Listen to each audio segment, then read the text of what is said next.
They're the Karens of the Overwatch community, and you treat Karens in the real community, in the Overwatch community, the exact same. You smile and you nod, and you ignore them. You don't give them the time of day. I have an issue where, and this is more of a psychological thing than an Overwatch thing, where I'm very much a seeker of like approval through other people rather than through myself and finding my own self-worth, which is a problem I can identify, but in the moment it's hard. A Zen player, I feel like I get a lot of Zen doesn't do any healing, switch off. It's like yeah, you're not providing a lot of value. A lot of roasting on Zen compared to other support heroes.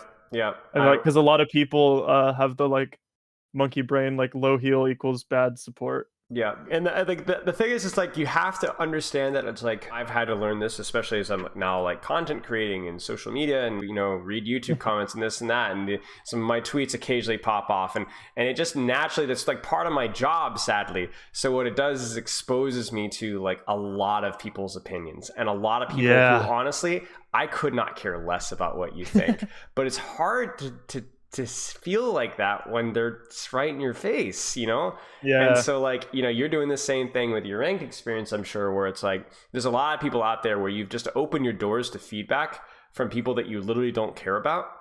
But as human beings, I think we're hardwired. Like you sound like somebody who might be more inclined to take too much affirmation from outside sources, like you were saying. But I think that's also just in general, human beings are built to receive feedback. We're built to be empathetic, sympathetic. We're built to be considerate of what others think, because that's just important, right? If somebody that you live or you care with or lives in your community has something to say, knowing that is very important, right? Even if you don't agree, knowing that definitely influences how you act, how you live, or how you treat them, right?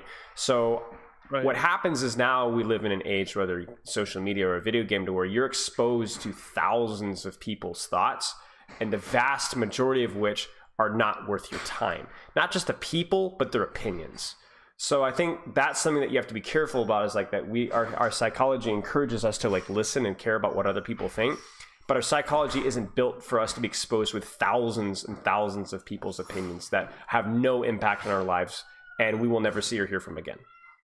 Yeah. Imagine if you're walking down the street and random strangers were just like shouting their opinions of how you were dressed or how you look today. You know what I'm saying? Like that's basically what you're dealing with, especially because people will feel personally targeted by your choice of like, you're causing my fun to be less fun, therefore you should change the channel. Right. Yeah. And I think just keeping that in mind, with a little bit of not condescending, but that's nice, dear.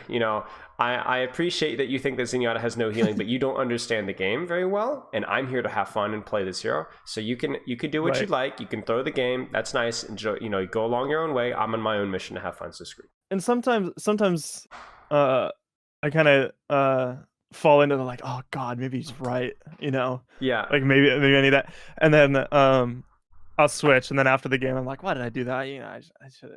And those people don't care either, because as soon as you swap, they're gonna flame you anyway. They're gonna be like, oh, if we'd only not been on Zen, or like let's say you go to like Moira and you're not a very good Moira, or let's say you are a good Moira and you played well, like, oh, stupid Moira not even healing, garbage. I mean, I had so many games that this is the case. I remember I had a game where they were like saying like, if one of you guys go Mercy, we just win this game, and I was like, no, sorry.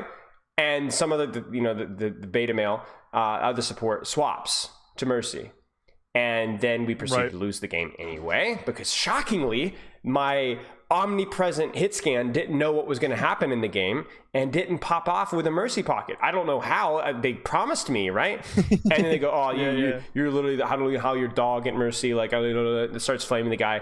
And so, well, congrats, you wasted your time, and now you're even more miserable.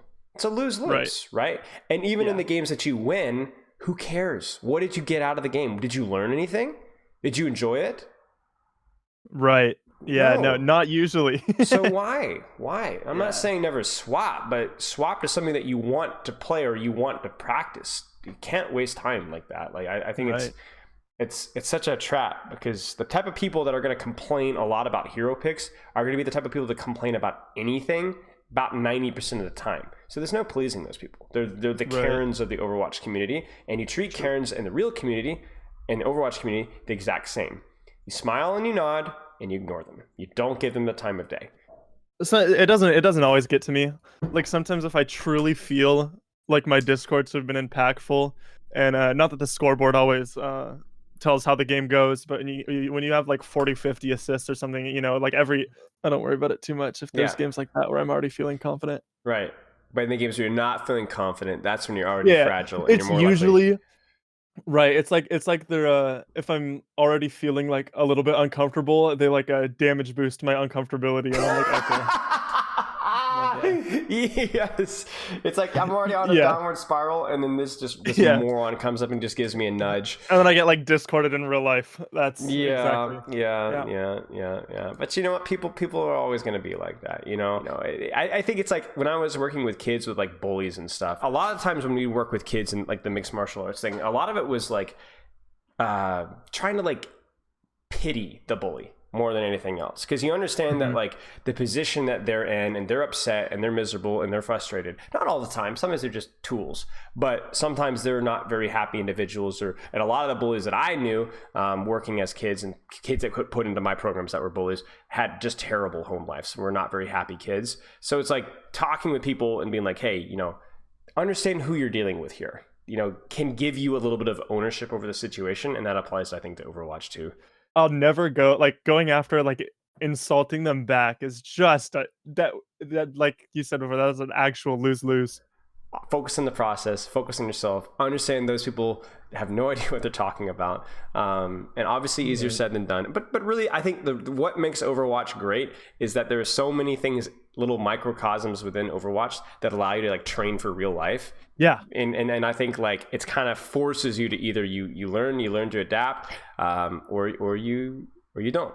And I think it's a good way to like weaponize the time in the video game to kind of develop yourself instead of degenerating like most of us.